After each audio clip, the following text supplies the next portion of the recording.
Um, 2021 seems to be a very good Stephen King year, and yes, it does.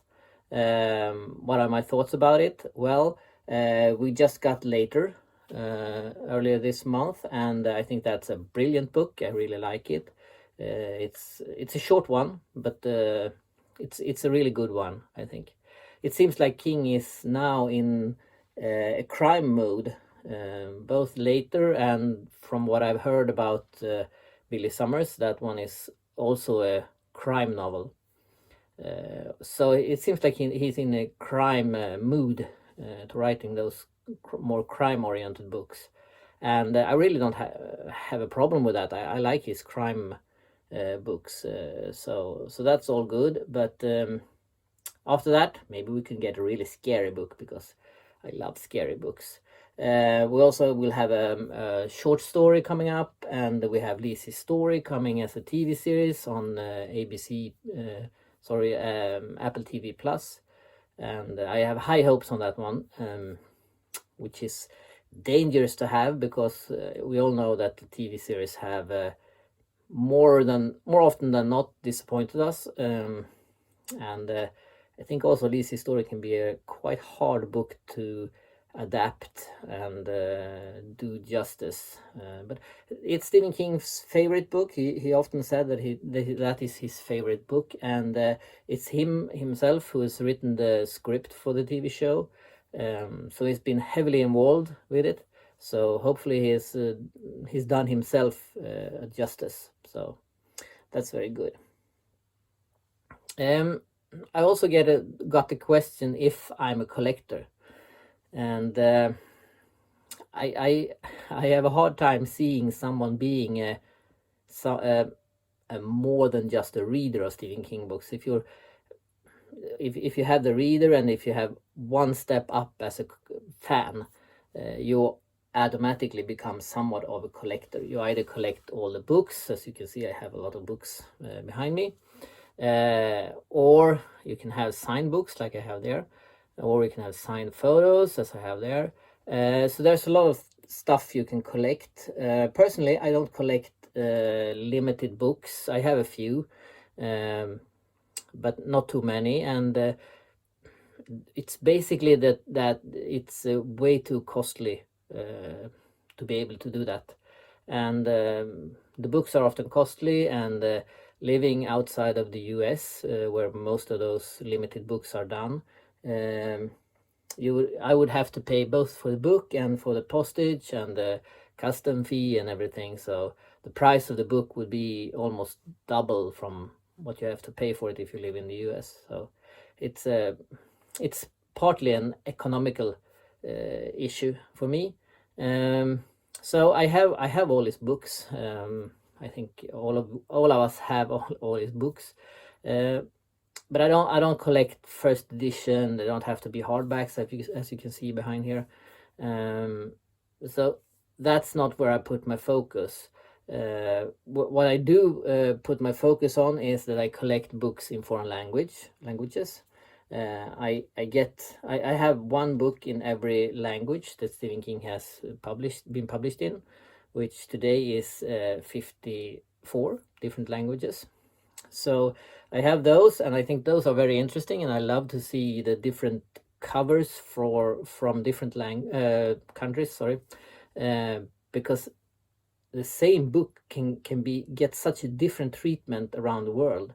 So the covers are a reflection of that. So one cover that say in the US look very scary can in I don't know, Sweden look very comical almost. So there's always those elements there, and I see the covers as almost as art, and I can actually buy a foreign edition book just because I think the cover is very beautiful or very ridiculous. So I collect those. I also collect prop from Stephen King movies. Those are quite hard to find, so that's a very small collection, and it could also, not in my case, be a very expensive collection if you buy stuff. I mean, the axe from the shiny, I think, sold for like $200,000 or something like that. So you have to have a lot of money. So those are my collections, and my favorite books. Well, I have a few books that I would definitely try to save. Is the house if the house was caught on fire, and you see a few of them around here, back here. And those are actually the books that I've gotten signed by Stephen King when I've met him in person. I got Lizzie's Story signed in London. I got Dr. Sleep and the Dark Tower signed in Hamburg, and I got Sleeping Beauty signed in New York. So those are very dear to me. And you can also see right there that I have a US edition of Shining in the Dark, personally signed to me. And that's probably the only signed copy of Shining in the Dark in the world. So that's also very special. When it comes to books of his that are my favorite, and people often ask me, pick one. And that's like picking your favorite child. You can't do that. And so when pressed, I tend to say The Long Walk. I like that book very much. I like The Stand. I like It. I like The Dark Tower. I like The Dark Half. I like Lizzie's Story. You see, I like a lot of his books, of course. And to me, his books are more or less good. There's a very few that I think are really bad. Then some are more better or less better, but very few of them are really bad. So it's hard. But if someone put a gun to my head and said pick one, I would say The Long Walk. I also got a very interesting question.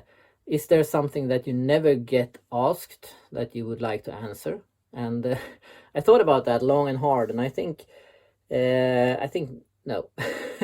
I do lectures about Stephen King here in Sweden. I travel around to libraries and do a lecture for about between 70 and 80 minutes where I talk about Stephen King, his life, his books, his movies, everything you can think about. And I think I've gotten most of the questions that I can think about during those lectures and afterwards, and some questions that I wish I hadn't got. But so I don't think there's actually anything that I would want to be asked. Well, maybe if Stephen King asked, can't you do an interview with me? That would be a cool question to get again. So I would definitely say yes to that. But other than that, I think I'm pretty asked out.